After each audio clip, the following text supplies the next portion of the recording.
Hi, Darryl from Select Driving School here.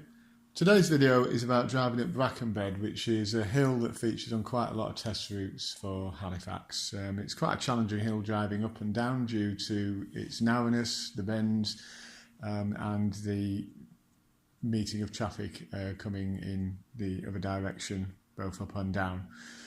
So quite a lot of people have asked me to try and give some ideas and some tips about how to do this.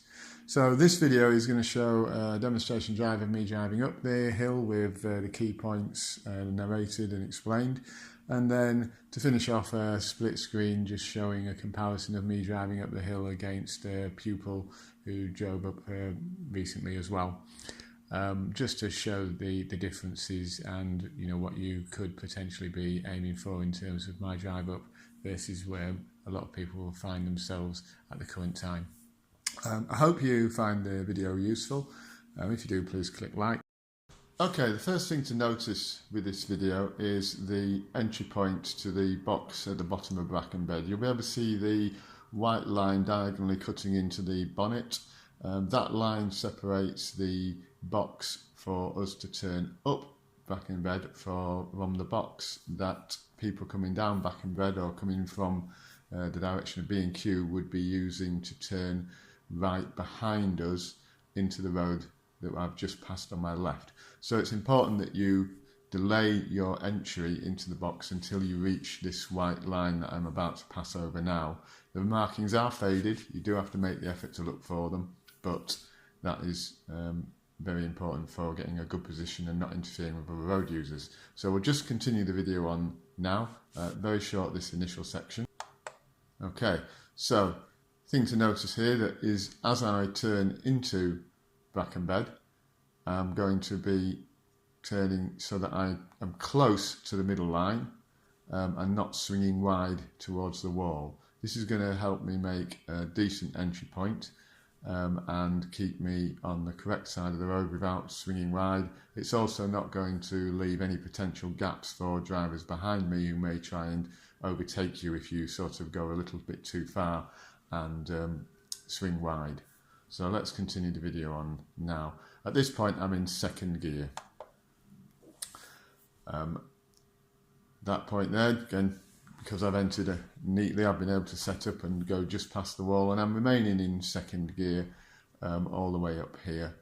It's probably the most flexible gear for this hill. It is quite steep, but I am picking my speed up. Unfortunately, the speed's not registering until we get nearer the bend, but at this point I am doing around about 25 miles an hour. I'm not going all the way up to 30 because the hill is quite steep and it has bends and it is quite narrow. Now, as we approach the bend, this is a point that a number of people do find intimidating. So again, we're just going to freeze the action there. I've used second gear, that's the recommended gear that I suggest for going up Brackenbed. And at this point here, you'll see that on my left we've got some railings and they're about to become girders. This is the point where I would suggest that you start to ease off the gas to allow the car to slow down to take the bend. Now, if you manage your car speed correctly, you will manage to make this bend on second gear without any need for you to drop down to first gear. It can be a problem if you let the car go too slow and start to struggle, because you will then have to drop to first gear. So you want to try and avoid that, but easing off the gas at this point, having already got the speed up to around about 25 miles an hour, should allow you to drop to around about just under 20, which is more than comfortable for taking the bend and taking it nice and wide, and will allow the car to carry on up the hill as you come out the bend on the other side. If you let the speed drop too much, then you find the car struggling. You may have to go down to first gear. The problem with that will be that if you're a little bit abrupt doing that first gear change and there's a car close behind you, which there may be if you've not been driving up the hill as quickly as possible, then that rapid slowing down can be seen as a serious fault by your examiner on occasions, because the car behind you gets no warning from the brake lights when the car suddenly slows and drops into first gear. So we're going to carry on the action again. You see I'm staying towards my side, nice and wide, comfortably passing those cars coming the other way. At this point I'm also checking my left mirror to make sure that I do have a decent clearance to the wall. Now we're about to freeze in action again. Important thing to note here, As we come up to this point, you'll notice that the road narrows. Now, my suggestion is that if there is approaching traffic, you try to manage your speed so that you don't necessarily meet the vehicles at this particular point where the road narrows down. It's just a little bit too much to deal with, and you can find intimidating, especially if the cars coming down are a little bit wide. So you're best off trying to manage your speed so that you meet them just past this point or just before it, where the road is a bit wider on the right hand side. So again, let's carry on up here. Again, checking the left mirror ever so often to make sure that I've got a decent clearance between me and the wall. Again, that's a potential problem if you get too close to the wall. I'm going to stop the action again just here. Now again, if you've been carrying on up in second gear, the car will have comfortably made it to this point, but we need to lose speed to be able to make this corner comfortably that we're about to go around. It's important that we're neat and tidy around this corner. So on the left hand side, you can just make out a black gate. Again, if you've carried the speed decently and the car's running well, you should at this point be able to just ease off the gas, allow the car to continue. It'll pull itself around and it will take you around the corner, but at a nice low speed. As long as you've had a reasonable amount of speed coming up to this point and you don't come off too early, then second gear will carry you up the rest of the way and will allow you to make your way around the corner. Again, it's important to try and judge this properly, because if you get to that point and again you suddenly decide to drop it into first gear and you've got a car close behind you, you may find that that is going to affect the road users behind you and again be seen as a serious fault by your examiner. So we'll just carry on the action a short period and stop it there. We're about to turn the corner. Again, you can see I'm staying near the curb. I'm not going to swing wide as we go around here. I'm going to stay on my side of the road, and again, getting that speed down is going to help me do that.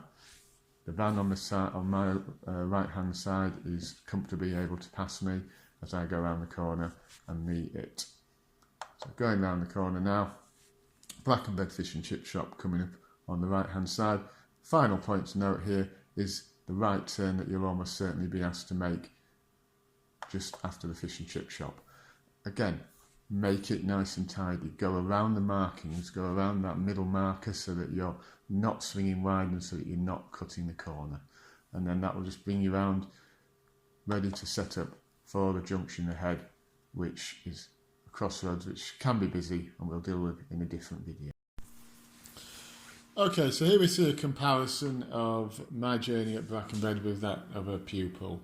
I'm going to let you watch the video and just try and spot where the difference to take place. I'll point out a couple though. At the bottom, as the pupil enters, you'll notice that they're considerably wider. They haven't gone near the middle of the road. And if you also watch as they go up the hill, they do get a bit too close to the wall just before the bridge, which means that we just need to move them over slightly because there's a risk that they may touch the wall. Got a little bit congested up there. You'll see that they've got quite a few cars to deal with, and tried to avoid meeting them at the pinch point, but were forced to do so, but did do that bit pretty well. At the very top, they're also a lot wider than I am, so again, they're in danger of swinging into the opposite line of traffic. And overall, they've gone up a lot more steady.